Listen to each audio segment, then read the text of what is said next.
Broadcast is now starting. All attendees are in listen-only mode. Good evening and welcome to Reproaction's Act and Learn webinar for April 2019. We're very excited about tonight's topic, which is examining environmental justice. So first we'll do a brief introduction of your hosts, who happen to be the co-founders and co-directors of Reproaction. This first voice you hear is me, that person on the left. I'm Erin Matson, and I am based in Arlington, Virginia. And I am the person on the right, Pamela Merritt, and I'm based in St. Louis, Missouri. All right, so let's quick whip through the agenda. We will introduce Reproaction, then Pamela will lead a discussion on environmental justice and situate the upcoming panel discussion. We're very excited to have two wonderful panelists from Missouri. The first is Tosha Phonix, who is the food justice organizer with the Missouri Coalition for the Environment. And then after that, we'll do Leah Clyburn, who's an organizer with the Sierra Club's Beyond Coal campaign in Missouri. Then we'll cover next steps and Q&A. So 2 housekeeping items. You're more than welcome and encouraged to live tweet if you enjoy tweeting. Just please use the hashtag Reproaction. Secondly, questions for the panelists. If you have them, we will get to as many as possible at the end. You do not have to wait until the end to type them into the chat box. So just type them into the chat box at any point during the presentation, and Pamela will get to as many as possible at the end. So, Reproaction, who are we? We are a group leading bold action to increase access to abortion and advance reproductive justice. We're fiercely proud of our left flank analysis. We're known for our willingness to hold folks on all sides accountable to increasing access to abortion and advancing reproductive justice, whether or not they're traditionally considered or frame themselves as allies or opposition. We also have a deep commitment to nonviolent direct action as one of the tools in our awesome toolbox. And with that, I'm going to pass it over to my sister in crime, Pamela Merritt, to lead us in a discussion on environmental justice. Pamela. Thank you so much, Erin. So as Erin said, we're very excited about this topic because you simply cannot have reproductive justice without environmental justice. I want to talk a little bit about the history of environmental justice and environmental crimes in my home state of Missouri, and acknowledge the fact that this is a broad topic and issue that a lot of different organizations are working on in various different ways. And we understand we have a limited time tonight, so we are going to acknowledge that we're not going to be able to take every angle, but we do want to lift up the voices of these two amazing organizers and the work that they're doing in Missouri and in St. Louis. So a little bit about the history of some environmental injustices that took place in Missouri that really I found out as I was growing up in St. Louis County, and they really helped shape my understanding of environmentalism, but also who is most targeted by environmental injustice. Specifically, the environmental justice is championed by Black people, Latinos, Asians, and Pacific Islanders and Native Americans and Indigenous people that addresses the fact that people who live and work and play in America's most polluted and most devastated communities are most often people of color and poor people. So when you look at it in terms of how that manifests in reality, it manifests through things like the government, the United States government, experimenting with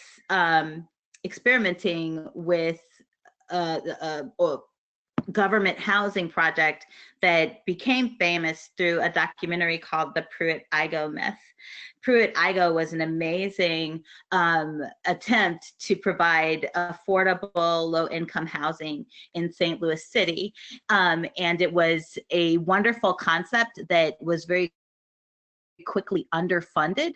And one of the things, and under-resourced. And one of the things that is not well known is that the United States government actually tested biochemicals on people who lived in the Pruitt-Igoe project. The U.S. Army was trying to test the disbursement of chemical or biological weapons, and they wanted to see how they would disperse over a city or a large area, and the Pruitt-Igoe development was huge. So they did tests through the 1950s and 60s and sprayed what they at the time thought was not a contagion and later found out was a contagion over this housing complex. And so I think it drives home the fact that, first of all, we often don't find out what kind of contaminations are happening, and we certainly should not expect the people doing them to report them when they are overwhelmingly, their incentive is to not be honest about it. And the second thing that it drives home is, again, that these are working and poor people, primarily people of color and Black people, who were casually experimented upon by the United States government. Next slide. The second incident that I remember growing up, and I'm dating myself, but I'm not ashamed of that, but is the Times Beach incident that took place in Missouri. This was the largest civilian exposure to dioxin, which is a horrible hazardous waste in the history of the United States. Not far from where I sit right now, an entire town continues to be abandoned and is unlivable. You can't farm it, you can't live there, and you certainly don't want to be drinking water or eating food that is coming anywhere near it.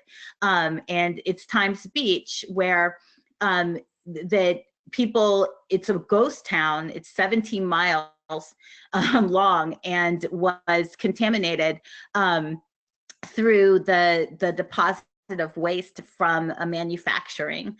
And basically, this was again, a casual dumping, and then what has been alleged to be a deliberate cover-up that impacted the lives of thousands of people who had to leave their homes and then had to fight for compensation, both for their illnesses and then also for the loss of the property. Next slide. So, as I said, environmental justice is, there's a lot of amazing environmental justice work going on. But when we think about it in our local communities, we need to think about it in terms of, again, people who are most impacted by injustice and by contamination and pollution, people who are often seen by corporations or businesses or even the government as being, easy to prey upon or not worth being protected from pollution. In St. Louis, Missouri, now, today, we have a radioactive landfill that has an active fire that is going on. And the city and the state and the federal government are basically pointing fingers at each other over whether it's dangerous, over whether the people who live near it should be compensated, much like what happened in Times Beach, for the fact that it's going to be hard to sell a house near an underground fire, and also a profound fear and anxiety that the families that live near the Westlake landfill have to feel on a daily basis when they think about whether their house is safe or their food is safe or their water is safe. We also have an environmental injustice in the quality of housing and the fact that many people who live in housing that it has been set up by the government to be affordable for working and poor people are often asked to accept substandard conditions that fall into the environmental justice lane. For example, the Clinton Peabody housing project, which is in St. Louis City. This is the picture that is to the right, with a woman who is holding up a sign and says support for Clinton Peabody families. They had a mice infestation and had horrible infestations that directly impact the ability for people to raise their families in healthy communities and in a healthy environment.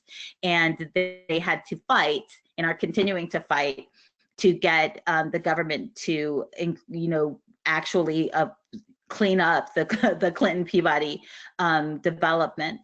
And they're doing wonderful organizing around that in partnership with some of our partners on the ground who are working on infant and maternal mortality, because that kind of horrific environment is directly tied to people not having the environment in the home to be healthy and thus have good birth outcomes.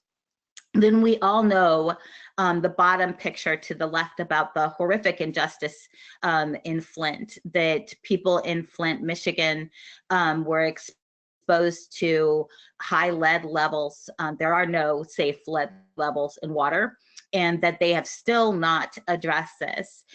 So people in Flint still do not have drinkable water that they can trust.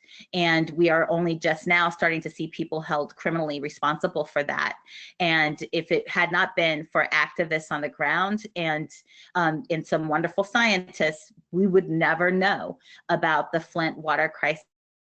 And I hesitate to even say this, but how many Flints are out there in this country that are happening because people assume that it's a poor city or town, and that the people there don't have the resources to fight back. And then the final picture is of a wonderful picture of healthy fruits and vegetables. And tonight we get to hear from food justice organizer Tosha Phonix, because access to healthy food and affordable food and knowing where your food is sourced and how you can take control of your diet and getting healthy food is a pivotal part of reproductive justice, and obviously an exciting part of environmental justice. In my home state of Missouri and all over this country, there are food deserts, and it's a radical difference between chain grocery stores that do exist in poor and economically challenged environments, the kind of produce they carry, the prices that they have, versus more affluent communities. And that's just not right. And I am thrilled that there are people organizing to bring about food justice and access to healthy food in our communities. Next slide. So with that, I get to introduce Tosha Phonix. Perfect segue. Tosha Phonix joined Missouri Coalition for the Environment in September of 2018 as the food justice organizer. She previously worked in social services with the homeless and has been growing for 77 years, sorry. And in the time working with homeless children, she did programming around agriculture and teaching them healthy food choices. Tosha has collaborated with New Roots Urban Farm to teach children how to urban farm. Welcome, Tosha. Thank you. Thank you again for having me. We are thrilled to have you.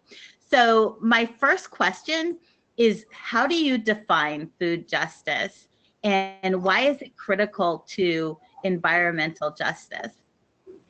So I think that there's so many different ways to define food justice. USDA has the term, everybody has a definition, but I'll go with three aspects that's focused on when you're dealing with food systems, and those on a grassroots level. So food justice is tackling the access part, as you talked about, to healthy, locally grown, fresh produce, but also chemical free. And in addition to chemical free, it's culturally appropriate food. A lot of times that when people talk about eating healthy and offering communities who suffer from lack of access to fresh foods, they forget that everybody doesn't eat the same. Everybody's culture is different. So I think that those are one of the important things when you look at food justice. The other one is having a living wage for those who work in the food system. So for food system workers, whether we're talking about restaurants, whether we're talking about the farmers, apprentice, the people that's working directly with the produce and things like that. And then the third one, I would say, to have community control. Far often we see things come into the community that have no community input when it's revolving around food justice, or when it's revolving around food access and what the community would like to see. And I think that community control, having community control also touches on that aspect of culturally appropriate food. When you ask the community what they want, when it relates to healthy food, especially in the African American community, there's a huge connect with the land, and a lot of people have greens in their diet and things like that. And so food justice is offering all three of those aspects to those areas that don't already have it. That's amazing.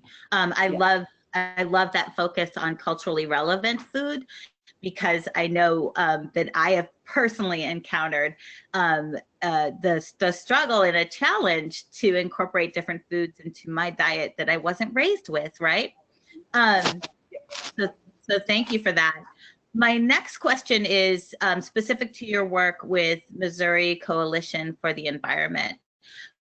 What projects are you working on right now? Can I go back real quick? I wanted to answer the why is it critical to environment justice? Okay, so it's for me it's the same thing. So food justice is like the foundation of environmental justice. When you think of the history in the United States and farming, even in Missouri, we're a big farming state. So we have a lot of rural area and a lot of farms and things like that. And so it's just being a stewardess of the land, and that's environmental justice, taking care of the land, and in turn the land will take care of you. I love that. Oh my goodness, that needs to be a t-shirt. Thank you. That's awesome. Yes. So thank you for adding that in. So what projects are you working on now? So when I got to MCE, they had already started doing some work. They had started doing listening sessions with the community, asking the questions that were vital to the community, what the community wanted to see as in respect to food access. And they did the data to show the areas that were north of Delmar. For those who are listening or who may not be familiar with the dynamics of St. Louis, anywhere north of Delmar is predominantly Black areas, but they've also been the most disenfranchised areas in St. Louis. So they talked to those people that were in north of Delmar to kind of get the grasp of what do they want to see as it relates to food justice and food access.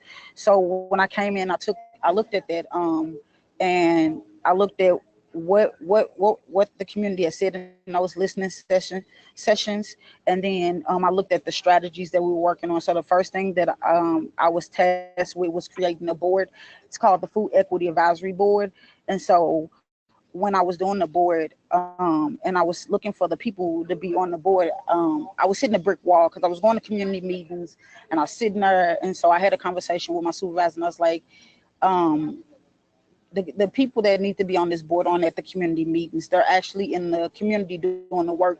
And sometimes they don't always want to be seen or found. I said, but I know where they are, and I can get them to commit to being on this board. So I've been blessed to be able to really creatively work in a capacity to serve the community. So I went and got 12 members of the board.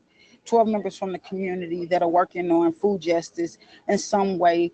And we got together and we've been meeting. Some of the projects that we looked at is that in Fairground, there's no grocery stores. The grocery store that was there left, and they had no they're not coming back. So the people that's in the community have asked that the grocery store come back. Another one comes in, and so they were like no. So they were nothing there. So I went and talked to the head of the Fairground neighborhood association, and I came with the idea of what if we had a grocery store for this community that is community owned, that's a cooperative model but nonprofit at the same time. And I took her to a store like that already exists. It's City Greens Market in the Grove. I don't know if you ever been, Pamela, but I took her there, and she loved the idea, and so that started. And I'm like, okay, let's do this. Let's do a store that the community can be involved in. So we're working on the beginning stages of trying to have that community store for that neighborhood. I reached out to North Newstead Association, and I got support from them. My next step is doing a face-to-face engagement with the community and getting growers to come out and help me engage with the community. So that's one of the biggest projects that we're working on right now. But I also work with growers throughout North St. Louis, both the city and the county, and then I work with growers in the Metro East. So I work Fairview Heights. I work in a grower in East St. Louis, and so trying to support them in the work on the east side, and then supporting and creating a support system for growers that are north of Delmore that don't necessarily have that support. That is fantastic. Yeah, I'm sorry I cut you off. No, I was saying, of course, my work also is we support the community food markets that are already in existence, such as the Link Market, City Greens, United People Market. We support, and the Metro Market. So we support those and getting the community to know that these things exist.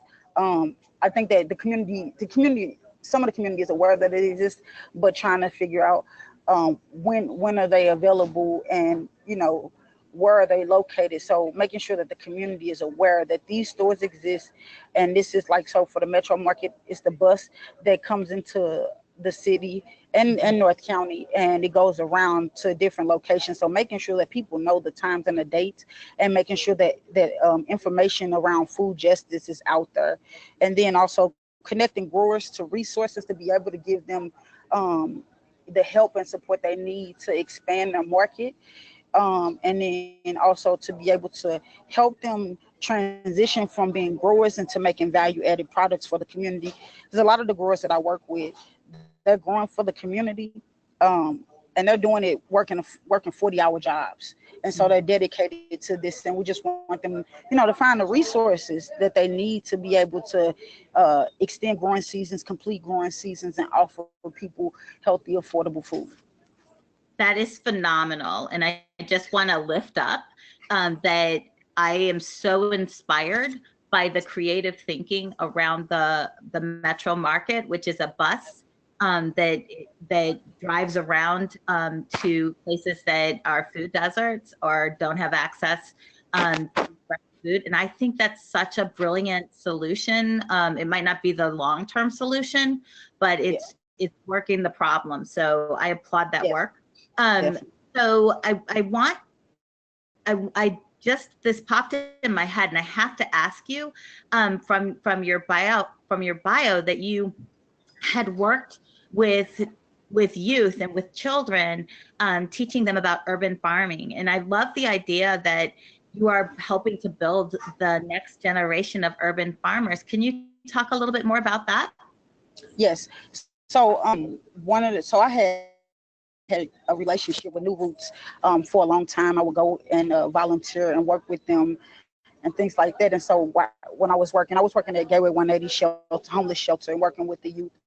And so I was like, I sat down with my coworker, how great would it be for these children who who are living off of SNAP benefits, who don't have a grocery store in the vicinity, to know that first, one, there's a farm in the city, and then two, that it is, you can, when there's nothing provided, you can grow your own food and provide for yourself. So we took them to New Roots. A lot of the children thought some of the questions that were asked, because people weren't familiar with urban farming, and so they were like, "Oh, are we going to walk on the highway to get to a farm?" They're thinking of a rural farm, and once they got there, they were able to see chickens and touch chickens. They were able to taste real honey, that's locally coming from a beehive that was on site. They were able to taste fresh greens, they were sprouts, they were sunflower sprouts.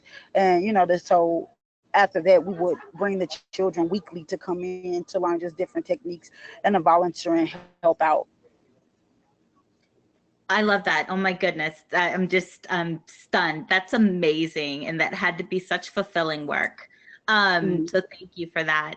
So my final question, and then we're gonna hear from Leah, and then there'll be Q&A at the end.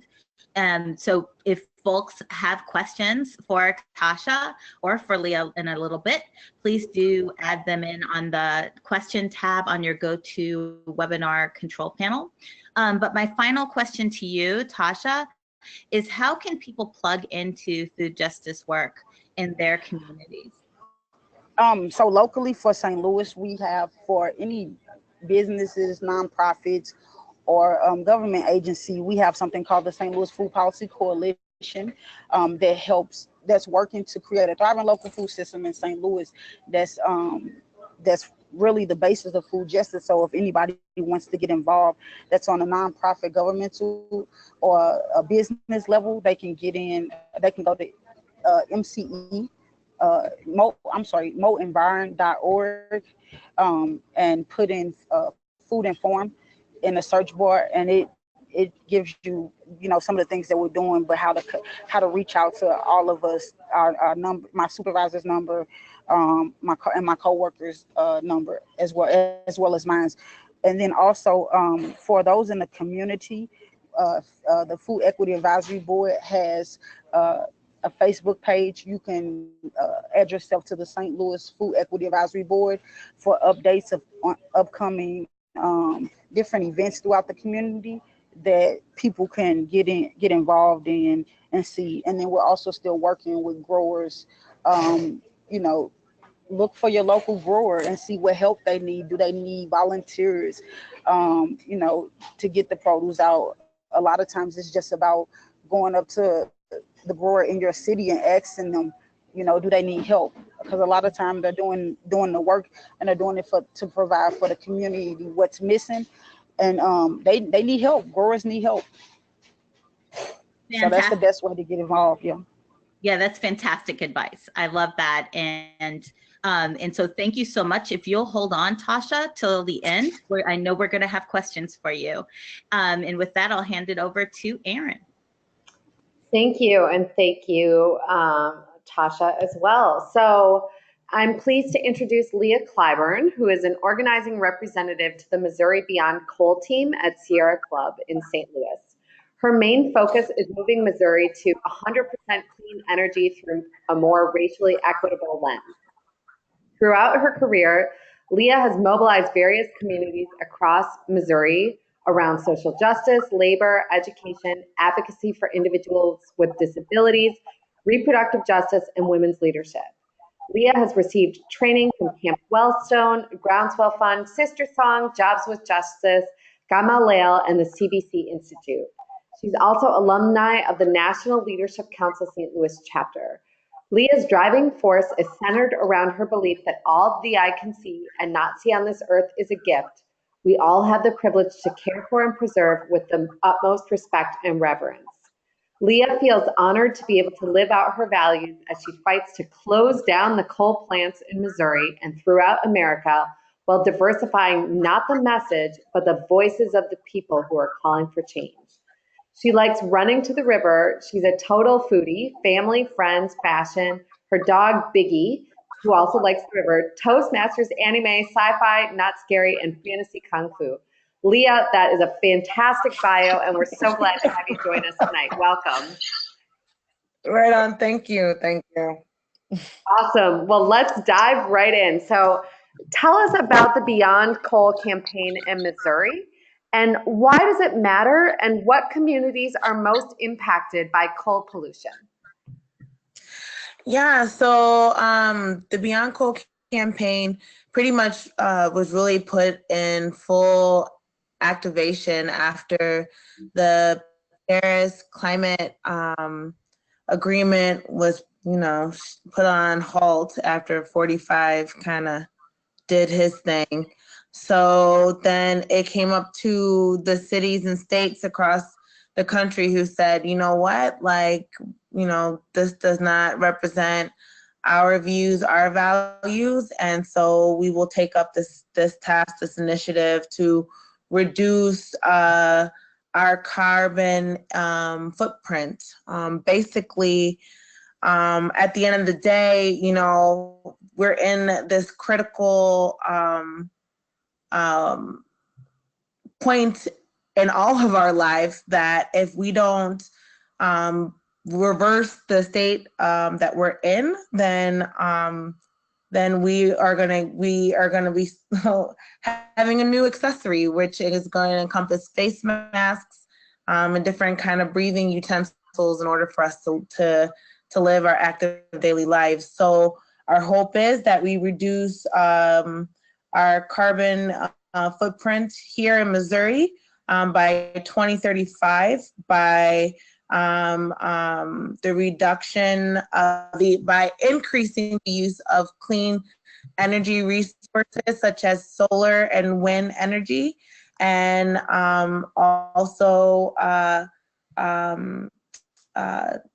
more providing more healthy homes, such as getting our homes in a more equitable states, whereas working with rental homes, getting them up to par, trying to figure out what does this look like with our energy resources, with how our light bulbs are used, and what type of resources we're using to refurbish our homes, and what resources that we're using that reduce energy all across the board. Thank you for that. And just a couple things I want to lift up. One, just wow, my jaw dropped when you talked about the potential need for folks to start wearing face masks in order to breathe appropriately because of the direction that we're headed.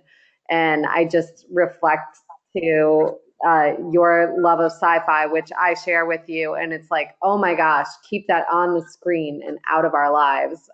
We should never be. I know, right?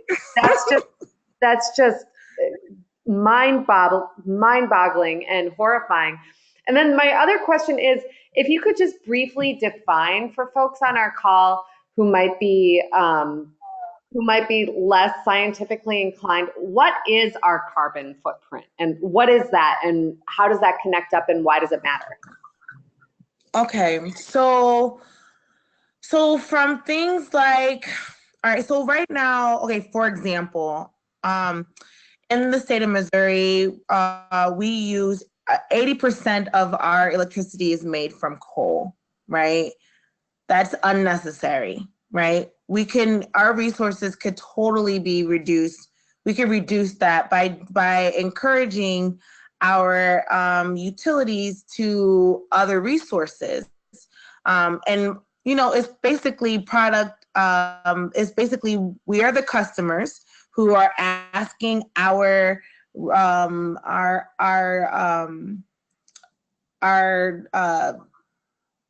suppliers to give us a specific type of product. So we have to basically tell them what we want. And so if the argument is they don't know what we want, then it is our job or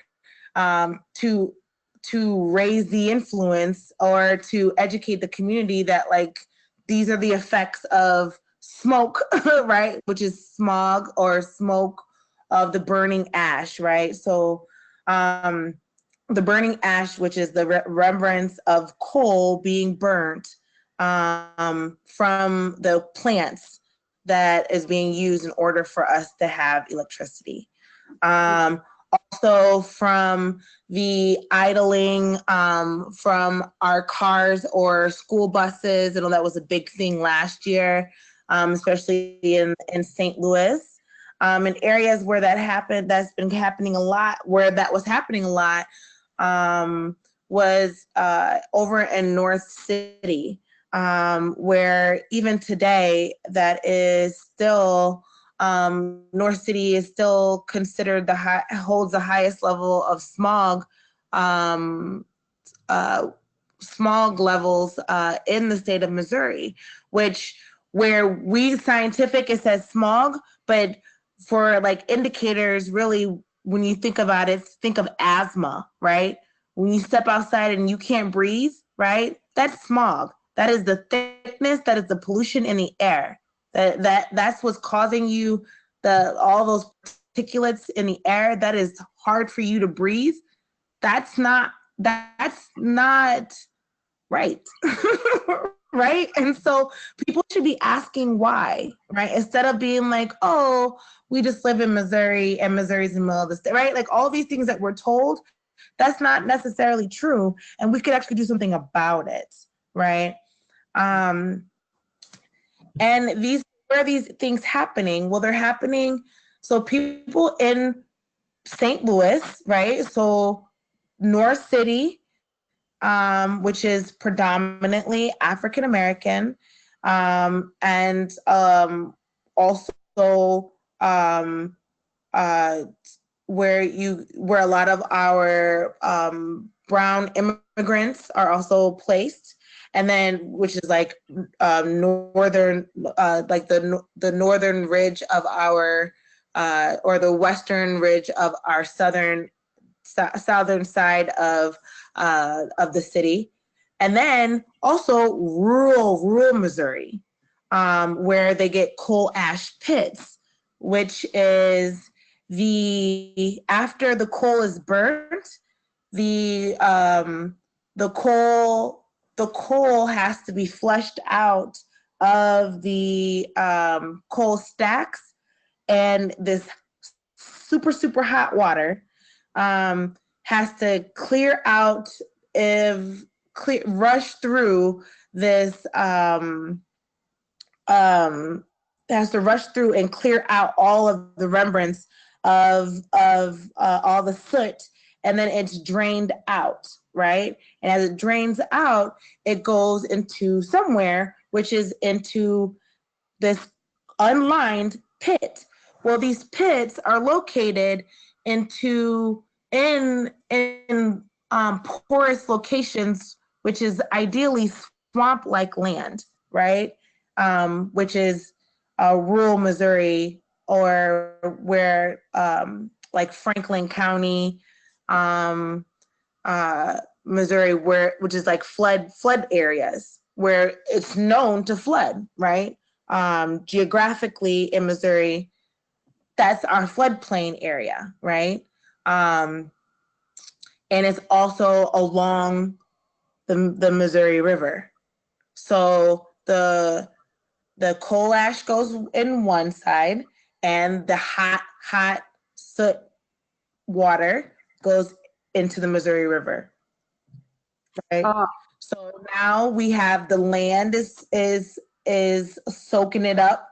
We have the water that is getting contaminated, and we have our air, because in Missouri, our wind blows west to east. So we have our plants, the largest plant is located actually west of St. Louis. So now you have this large plant that, so the story just gets better and better as you continue on, all of which we can reduce the use if we all become more educated, all lift up our voices and say that we want solar. We want renewable resources. We want efficiency homes and resources. And we want this for our future. We want this for our children. We want this for the longevity for our city, for our state. I mean, that's just disgusting, disturbing, and then also empowering to think about what we want and how we can work collectively. I just want to thank you for telling us, giving such rich detail about the pollution that's currently taking place in Missouri, and how communities are paying the price, both in urban and rural spaces, and how that burden is disproportionately falling on people of color. This ties in so directly with reproductive justice and why and how we seek to build communities where people can live free of oppression and violence, and where they're able to raise their families in safe and healthy communities. You spoke a bit about people starting to get together and lift up their voices. I just want to dig a little deeper and ask and note that the Beyond Coal campaign and the Sierra Club is demanding credible groundwater monitoring, air pollution protections, and a moratorium on new coal ash disposal sites. How can people on the line tonight get involved in this work? Yeah, so there's all different ways. So right now, so we just had a hearing with the Department of Natural Resources, and they will release their regulations on the 21st, and we will come out with our own report on coal ash on May 21st as well. So folks who would like to support us, we will have an action that day. I plan on organizing an action that day where we will hand off that document, our coal ash report, to representatives in regards to the findings from the coal ash report that we have that challenge the Department of Natural Resources and their lax ruling and regulations. We are also looking for folks who are willing and able to share their stories and writing. If you like to write letters to the editor around articles, the more people who are ready to do that, the better. There is an organization that we partner with called LEO, which is Labadee Environmental Organization, and they are a partner of ours, and they are on the ground in that area and around this coal ash pit conversation, and they need as many voices as possible as we start really amplifying this issue. In St. Louis, we partner with various community groups, from Link over in Hyde Park, over in the 3rd Ward, to Dutchtown South, over here in South City, and really lifting up the issues within those communities, and letting them take the lead around the issues that's happening in their area, while also lifting up the science and the legal aspects of how these issues are not okay, and lifting up the resilience of the community members within that. so that, you know, folks are not victims, right? Like, no matter what, these community members are nothing but like fierce, you know, advocates for themselves, that they are going to stand by their existence to be human. But no matter what, like, there is something that needs to be done about it, and it's time that there needs to be something done about it. So anybody who's willing and able to stand up and do the same, they can contact me. There's also a survey that I also shared.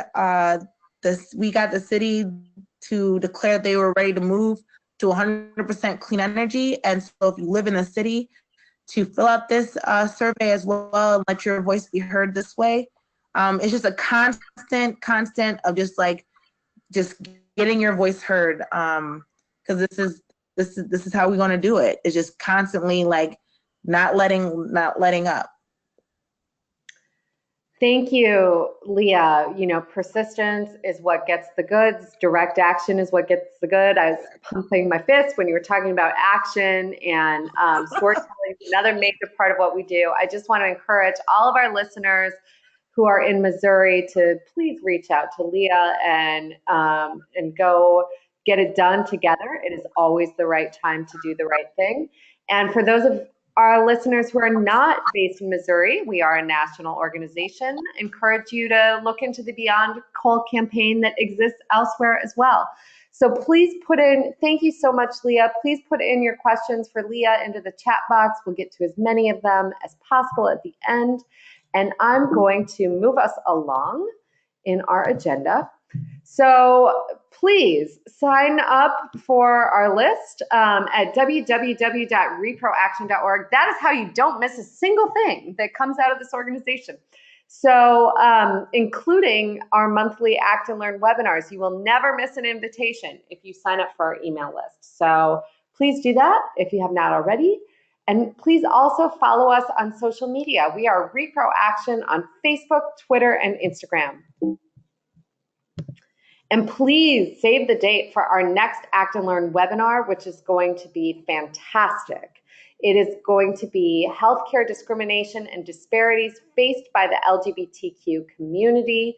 It will take place on Wednesday, May 8th from 7 to 8 p.m. Eastern. You know what to do. Sign up for alerts at reproaction.org and you will get your invitation in your inbox. But also, now's a great time to take out your phone, open your calendar app, and pencil in for Wednesday, May 8th, because this is a critical discussion about what's happening to folks in the LGBTQ community. And it's critical to our mission as a reproductive justice organization, and it's well-timed just before Pride Month. So please plan to join us. And with that, I will pass it back to my co-founder and co-director, Pamela, to lead us through Q&A. Thanks. Thank you so much, Erin. So I'm going to unmute both Leah and Tosha.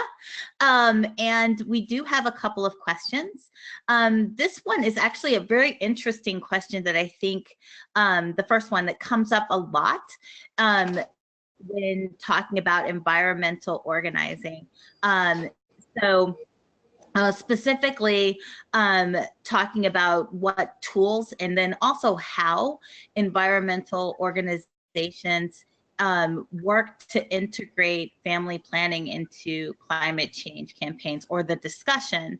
And I know that from personal experience with different organizations that can be a very touchy topic because of the history of, again, when we're thinking about environmental justice, who is targeted for certain for reproduction and who is targeted not, but that this is clearly an issue that needs to be discussed, but I think in a way that is respectful and mindful of the history. So Leah, what tools or have you been able to integrate any discussion of family planning in your work? So not yet. That is my next piece. That is something that's deeply rooted in my soul as a woman of color. But no, not as of yet. Okay, thank you. And yes, I should say that that Leah and I actually met through through our joint work as reproductive justice activists. So so had the pleasure of meeting Leah and becoming a friend just because of a deep commitment for many years to reproductive health care. And Tosha, do you incorporate any family planning or reproductive health in your work? Yeah, surely. So I think mine's is quite easier when we talk about food justice and getting the family involved. I take an approach of looking at it from different standpoints. One of the things I do is that, especially when we talk about food access in anywhere in North St. Louis, is looking at what's the stores that are there. So the stores that are predominantly in those areas are what we call, corner stores. And so one of the things that I look at is who's buying the food. And so the parents are buying the actual fried food or like canned good foods in the store, but the children are buying chips and things like that. So just working with different organizations to provide fun, healthy ways for children to just start eating healthy and better, and then also looking at parents and being able to teach them just quick meal planning and things like that. Like, what do you do once you take things from the garden? How do you cook something that's quick and easy for maybe a family of 6? That's awesome. Thank you so much. And Erin, did you have something you wanted to add? Yeah, thank you. I just wanted to reflect a bit on this connection between family planning and environmental justice. And I'd like to start out just by reflecting on where Tosha began when she started talking about the definition of food justice and really rooted it in a strong definition of autonomy, including community control. And I think this is something where environmental justice and reproductive justice have a strong intersection, where we respect the autonomy of people and we center people of color especially. And we just need to be extremely, excruciatingly careful. There are groups out there in the space who talk about environmental concerns and will use population growth as something that they'll say that's something that needs to be controlled. And inevitably, most of the folks who make this argument will point to countries that specifically are largely populated by people with Black and brown skin. And I want to be very clear that people are not the problem. The problem is the way that we are living. And as a reproductive justice organization, we need to be, and as reproductive justice advocates, we need to be very firm and clear that access to contraception and family planning is a human right because it is about autonomy over our bodies. But so too is our right to have as many children as we darn well please, without coercion, and children who can be safely raised in safe environments. And the problem is not the people. The problem is the corporations and these horrific ways that energy is being used. So I just wanted to throw that in there because sometimes I will even see these arguments made in spaces where folks are working for reproductive rights, and we need to be very cautious about that and speak up strongly for the right to people to parent. I think, and if I can chime in, Erin, to that point, when you speak about that, it's about safety, right? And so when you speak about, is my environment safe, right?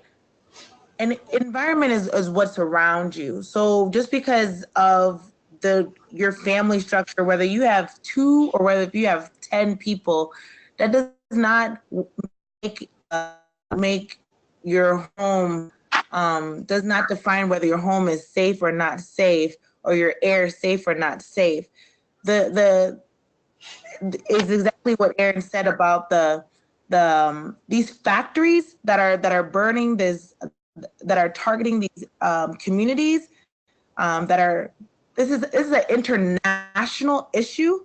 This is happening state by state. There's not one state you can go to that is not having this systemic issue. And this is not an a poor versus rich thing. This is a consumer thing. This is an issue based off of something that is beyond a human aspect. And so we cannot blame victims or people off of an industrial issue that has put a human face to a pollutant that is harming and harmful to a human being. Right. Thank you for that. Thank you so much. And thank you, Aaron, for that clarification as well. So one of the things that comes to mind, and I think a good question to wrap up on, is what I thought about when I was pulling this webinar together. I was really struck by the fact that I'm so proud that Black women are leading such innovative and dynamic work. And so I'm just curious about, you know, how you're navigating a movement that is not known for being particularly diverse. And we have 3 minutes, so I'm going to give it to Tosha first. Oh man, I think that's been the first time I've been asked that question. So I'm from St. Louis. I've been here my whole life. Being one of the things I do one of the things that I did when I interviewed for MCE and when I came aboard was I'm always honest, and I'm always looking to fully represent the community from which I came. And so, you know, I give a lot of pushback. Especially about allowing the community the chance to be able to decide what they want for themselves. I found for me, because so food justice, the way it looks around the country, it hasn't quite happened here in St. Louis. So one of the things that helps me, especially when I'm dealing with a lot of stress and it doesn't feel like I'm getting through to people, is I reach out to people from other cities. Or I'm always keeping a close eye. I have a relationship with some members from like Cooperation Jackson, that's in Jackson, Mississippi, to kind of get insight on how do I approach things, you know, when I'm in these different spaces. And, you know, sometimes I'm in spaces where I'm like, man, y'all just not getting it. Like, y'all not, you know.